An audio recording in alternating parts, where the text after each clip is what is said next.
Akankah kita rela diazab oleh Allah di alam kubur dan di neraka kelak demi anak kita, hanya demi istri kita, hanya memuaskan atasan kita, mengikuti kemauan bawahan kita, mengikuti kemauan sahabat-sahabat kita?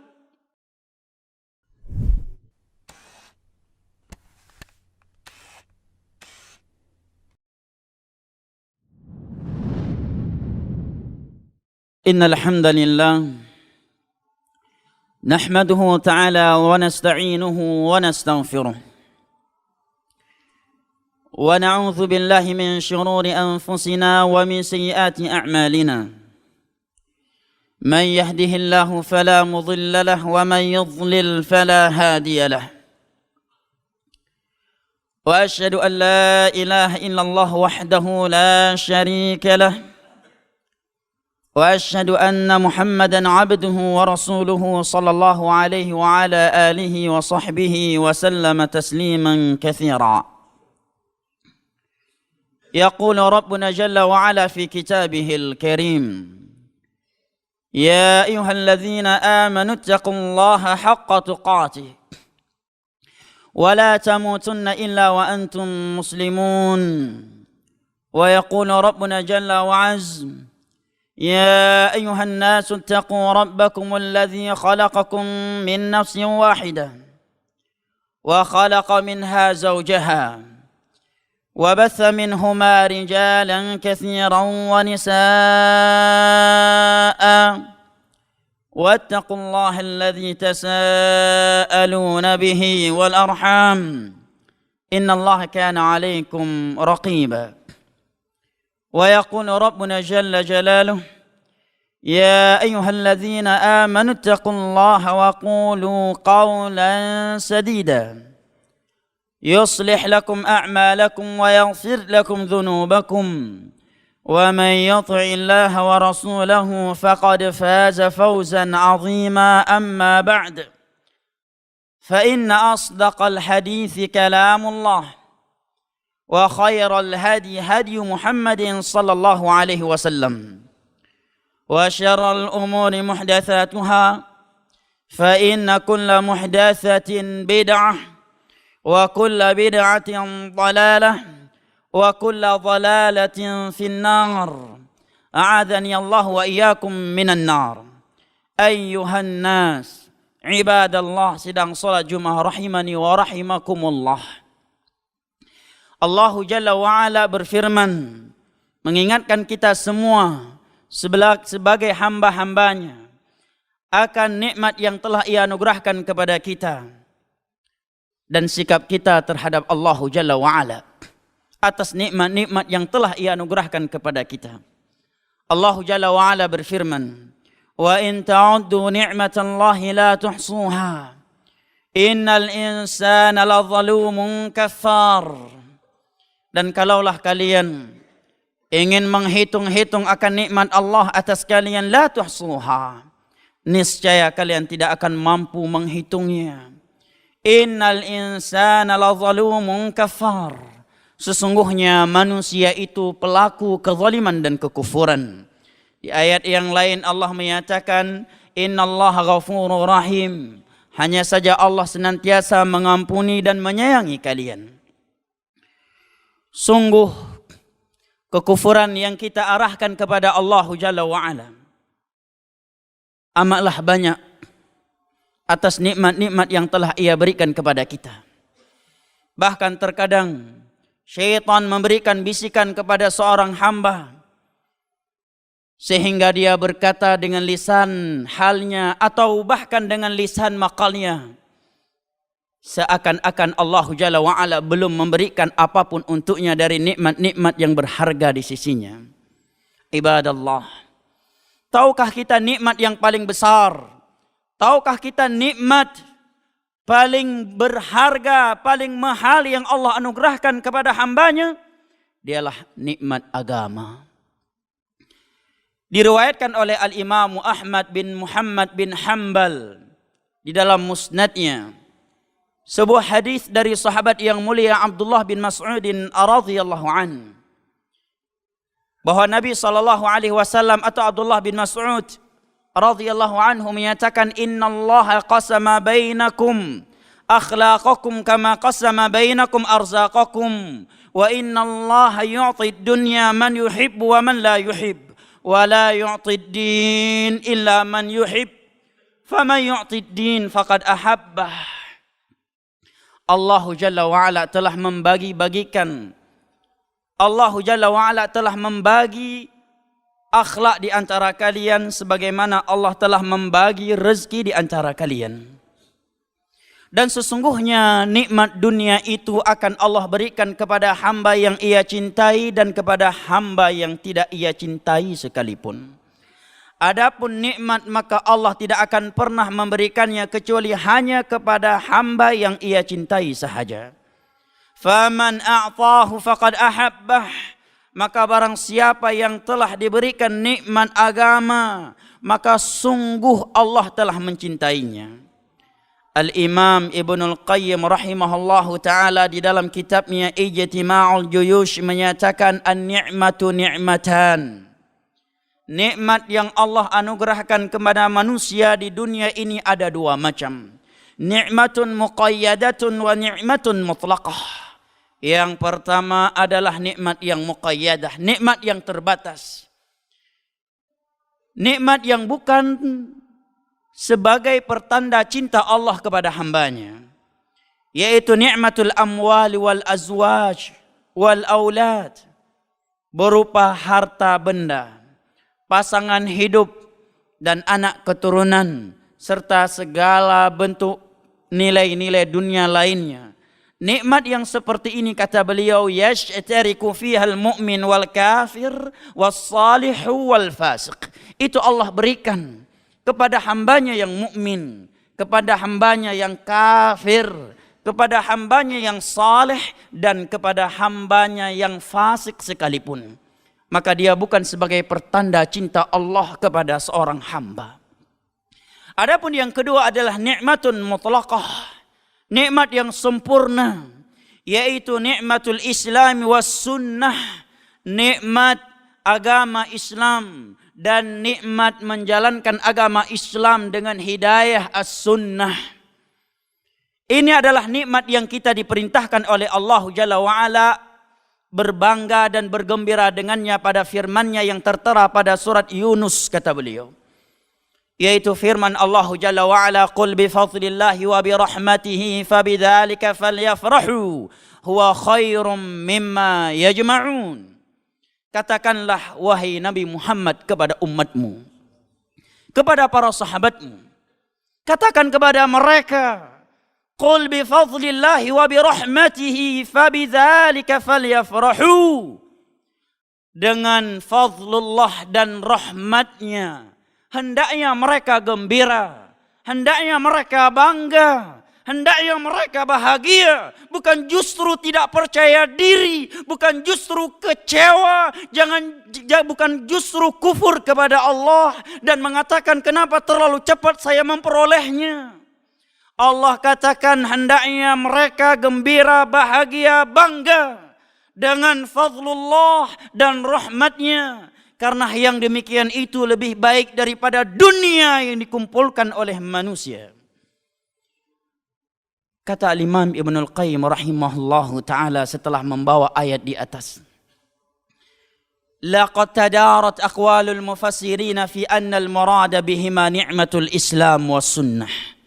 Sungguh telah masyhur di kalangan ulama tafsir bahwa yang dimaksud dengan fadlullah dan rahmatnya dalam ayat ini, yang kita diperintahkan berbangga, berbahagia dan bergembira dengannya, dan bahwa fadlullah dan rahmatnya tersebut lebih baik daripada dunia yang dikumpulkan oleh seluruh manusia, adalah nikmat Islam dan nikmat as-sunnah. Al-Imam Al-Barbahari di awal kitabnya Syarh Sunnah menyatakan, al-Islamu huwa sunnah wa sunnatu hiyal Islam. Islam yang murni itu adalah mengikuti as-sunnah, dan as-sunnah itulah Islam yang murni. Al-Imam Ibnu Rajab Al-Hambali di dalam kitabnya Jami'ul Ulumi wal Hikam menerangkan bahwa yang dimaksud oleh para ulama dengan kalimat as-sunnah dalam bahasa mereka dan dalam bahasa para ulama salaf adalah beragama dengan mengikuti Al-Quranul Karim dan hadis-hadis Nabi SAW yang sahih dengan pemahaman mereka para sahabat Nabi SAW, para tabi'in dan tabi'ut tabi'in. Karena inilah 3 generasi terbaik yang telah direkomendasi oleh Rasulullah SAW dengan sabdanya khairun nasi qarni thumma alladhina yalunahum thumma alladhina yalunahum. Sebaik-baik manusia adalah generasiku, para sahabatnya. Kemudian yang datang setelah mereka, murid-murid mereka, para tabi'in. Kemudian yang datang setelah mereka, yaitu murid mereka, para tabi'in, tabi'ut tabi'in. Hadis riwayat Al-Imam Al-Bukhari dari Fadalah bin Ubaid radhiyallahu anhu. Seorang ulama tabi'in atau tabi'ut tabi'in, Abu al-Aliya Syaqiq ibnu Salam rahimahullahu ta'ala menyatakan, Inni la ajri ayyan ni'matain min Allah alayya a'zam. Aku tidak bisa menunjukkan mana yang lebih besar, mana yang lebih berharga, mana yang lebih mahal dari 2 nikmat yang Allah anugerahkan kepadaku.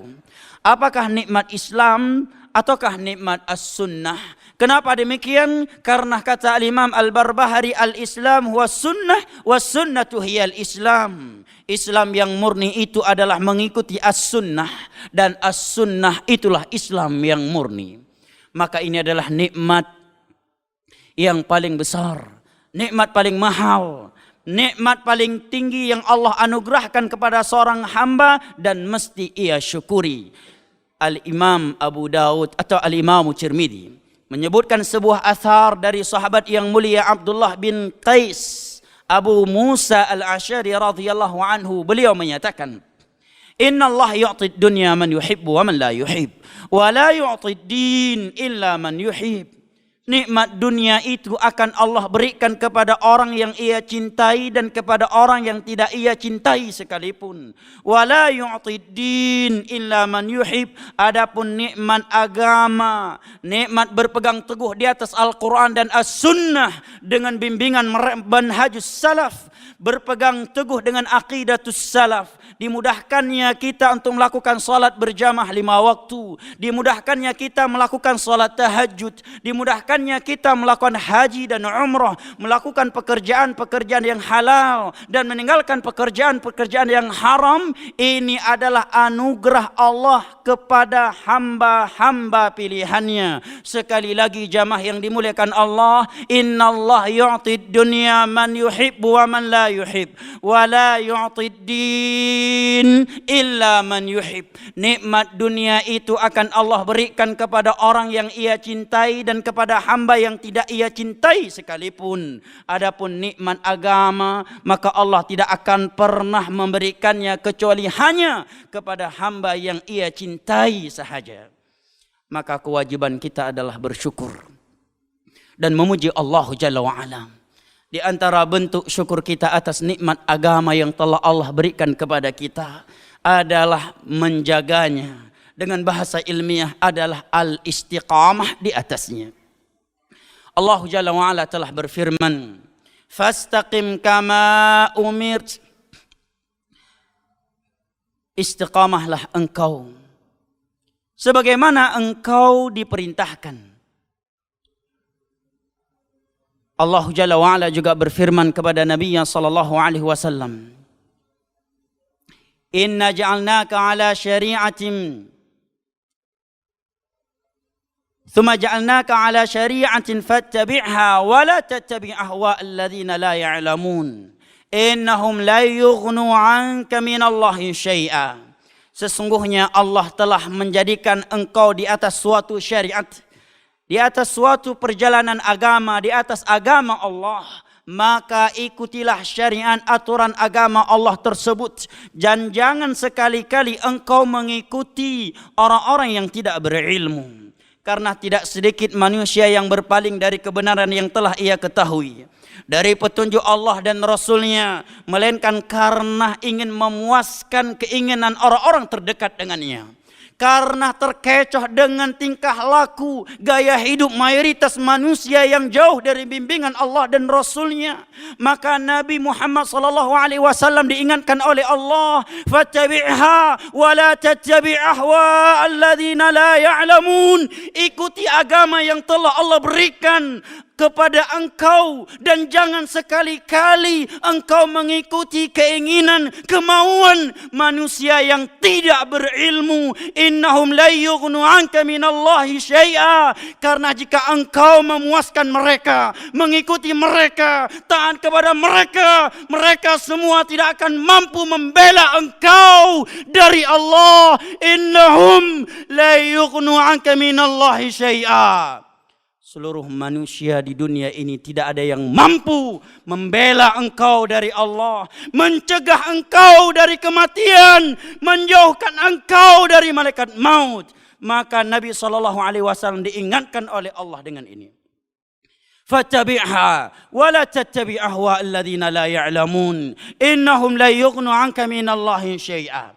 Ikuti syariat Allah yang telah Allah turunkan, yang telah Allah berikan kepadamu. Wala tattabi' ahwa alladzina la ya'lamun.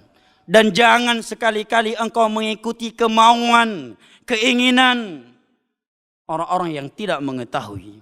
Innahum la yughni 'anka minallahi syai'a. Karena sesungguhnya manusia itu tidak mampu membela engkau di sisi Allah. Jamaah yang dimuliakan Allah, jangankan sahabat, jangankan atasan, jangankan bawahan, jangankan raja kita, anak kandung kita sendiri, istri tercinta kita sendiri. Andai kata kita mati, maka mereka tidak akan siap menemani kita di dalam kuburan kita, walaupun hanya semenit, walaupun hanya 2-3 detik. Tidak ada di antara anak kita, istri kita, atau sahabat kita, komandan kita, bawahan kita, pimpinan kita yang mampu dan rela menemani kita di dalam liang kubur. Maka untuk apa kita meninggalkan Allah dan Rasulnya gara-gara mereka? Akankah kita rela diadab oleh Allah di alam kubur dan di neraka kelak demi anak kita, hanya demi istri kita, hanya memuaskan atasan kita, mengikuti kemauan bawahan kita, mengikuti kemauan sahabat-sahabat kita? Padahal Allah Jalla wa'ala telah berfirman di dalam Al-Quranul Karim, yauma yafirul mar'u min akhi wa ummihi wa abihi wa sahibatihi wa banihi. Di hari kiamat nanti seorang itu akan lari dari saudara kandungnya, dia akan lari dari anak kandungnya, dia akan lari dari istrinya, dia akan lari dari ibu kandungnya, dan dia akan lari dari ayah kandungnya. Likulli imri'in yawma idzin sya'nu yughni. Setiap orang di saat itu tersibukkan dengan urusan dan pertanggungjawaban yang harus ia pertanggungjawabkan di hadapan Allah Rabbul Alamin. Lebih dari itu Allah Jalla wa'ala berfirman di dalam surat Al-Ma'arij, yawaddul mujrimu law yaftadi min azabi yawmi idzin bibani wa sahibatihi wa akhi wa fasilatihi allati tu'wih wa man fil ardi jami'an thumma yunjish. Orang-orang yang banyak berbuat dosa, yang banyak berbuat maksiat di dunia ini, pada hari kiamat di padang mahsyar, di hari kiamat mereka berangan-angan andai kata anak kandung mereka, sahabat mereka, ibu kandung mereka, ayah kandung mereka, dan seluruh manusia di dunia ini bisa ia jadikan sebagai tebusan ia dari neraka Allah. Artinya jamaah yang dimuliakan Allah, andai kata dikatakan kepada seorang hamba, engkau akan selamat dari neraka dengan syarat ibumu penggantinya, dengan syarat ibumu akan dibakar, ayahmu akan dibakar, anak kandungmu akan dibakar, istrimu akan dibakar, dan sahabat-sahabatmu semuanya akan dibakar. Kalau kamu mau, baru kamu diselamatkan dari neraka Allah. Maka seluruh para pelaku dosa saat itu berangan-angan, andai kata dia bisa menjadikan ibu kandungnya, ayahnya, anaknya, istrinya dan seluruh manusia yang pernah bersamanya sebagai tebusan dia dari neraka Allah. Kenapa demikian jamaah yang dimuliakan Allah? Jawabannya tentunya karena dahsyat dan kengerian neraka Allah. Bagaimana tidak? Di dalam sebuah hadis yang diriwayatkan oleh Al-Imam Al-Bukhari dari Nu'man bin Bashir radhiyallahu anhu, Nabi sallallahu alaihi wasallam bersabda, inna ahwana ahli nari azaban yaumal qiyamah la rajulun yudha'u tahta rijlihi jamratan fayaghli minhu dibaghuh fayadhunnu annahu ashadduhum adaba wa huwa ahwanuhum adaba. Azab yang paling ringan untuk penghuni neraka Allah di hari kiamat adalah diletakkannya dua bara api di bawah kaki seorang hamba yang lantas meleleh dan mendidih otaknya, membuat dia menyangka bahwa dirinya adalah penghuni neraka yang paling ringan, yang paling keras siksaannya, sementara ia adalah penghuni neraka yang paling ringan siksaannya. Ini azab yang paling ringan dalam neraka Allah. Bagaimana apa kiranya jika seorang hamba menjadi orang yang paling keras akan siksaannya di dalam neraka Allah. Dan yang terakhir yang dengannya kita tutup khutbah yang pertama kita ini, saya sebutkan sebuah hadis Nabi SAW yang mudah-mudahan dengan hadis tersebut hati kita yang sudah sempit ini, yang masih penakut untuk mengamalkan agama Allah, yang masih condong terhadap dunia dan lebih memprioritaskannya atas akhirat, hati yang selama ini gundah gulana karena merasa banyak musibah dan ujian yang menimpanya, mudah-mudahan akan terhibur dengan hadis Nabi SAW yang berikut ini. Diriwayatkan oleh Al-Imam Muslim dari Anas bin Malik radhiyallahu anhu. Nabi SAW bersabda, yu'ta yaumal qiyamati bi an'ami ahli dunya min ahli an-nar fayusbaghu fiha sibghatan fayuqalu lahu hal ra'aita khairan qat wa hal marrat bika ni'matun qat faqala wallahi ya rab ma ra'aitu khairan qat wa ma marrat bi ni'matun qat wa yu'ta bi ashaddi an-nasi bu'san fid dunya min ahli al-jannah fayusbaghu fiha sibghatan fayuqalu lahu hal ra'aita sharran qat wa hal marrat bika bu'satun قط فقال والله يا رب ما رأيت شرا قط وما مرت بي شدة قط. Nabi menyebutkan bahwa di hari kiamat nanti ada didatangkan orang yang paling nikmat hidup di dunia. Dari seluruh penduduk dunia dia yang paling nikmat. Tapi sayang dia dari penghuni neraka Allah karena tidak taat kepada Allah dan Rasulnya. Tatkala dia dicelup ke dalam neraka Allah, kemudian diangkat dan kemudian dikatakan kepadanya, apakah engkau pernah melihat suatu kebaikan? Dan pernahkah engkau hidup nikmat? Dia pun menjawab, ya Allah, demi Rabb, demimu ya Allah, aku tidak pernah melihat kebaikan. Dan aku tidak pernah hidup nikmat. Para ulama menyatakan bukan karena dia mampu berdusta di hadapan Allah, tetapi karena dahsyatnya neraka Allah membuat dia lupa seluruh nikmat dan seluruh kebaikan yang pernah ia rasakan, yang pernah ia lihat ketika di dunia. Dan dia adalah penghuni dunia yang paling kaya, yang paling sehat, yang paling sempurna dengan nilai-nilai dunia di saat itu.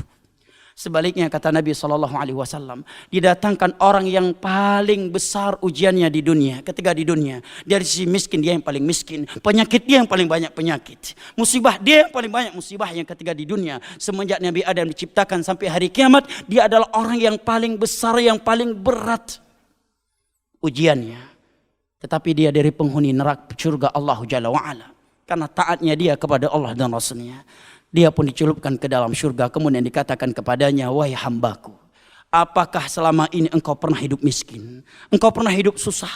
Engkau pernah melihat suatu kejelekan? Maka spontanitas dia menjawab, ya Allah, demimu aku tidak pernah hidup susah. Aku tidak pernah melihat suatu kejelekan. Para ulama menyatakan bukan karena hamba ini berdusta di hadapan Allah, tetapi karena indah dan bagusnya surga dengan sekali celupan membuat seorang hamba lupa seluruh malapetaka, seluruh musibah, seluruh kejelekan yang pernah ia rasakan selama ia hidup di dunia yang fana lagi menipu ini. Aku li qauli hada wa astaghfirullah fastaghfiruhu innahu huwal ghafurur rahim.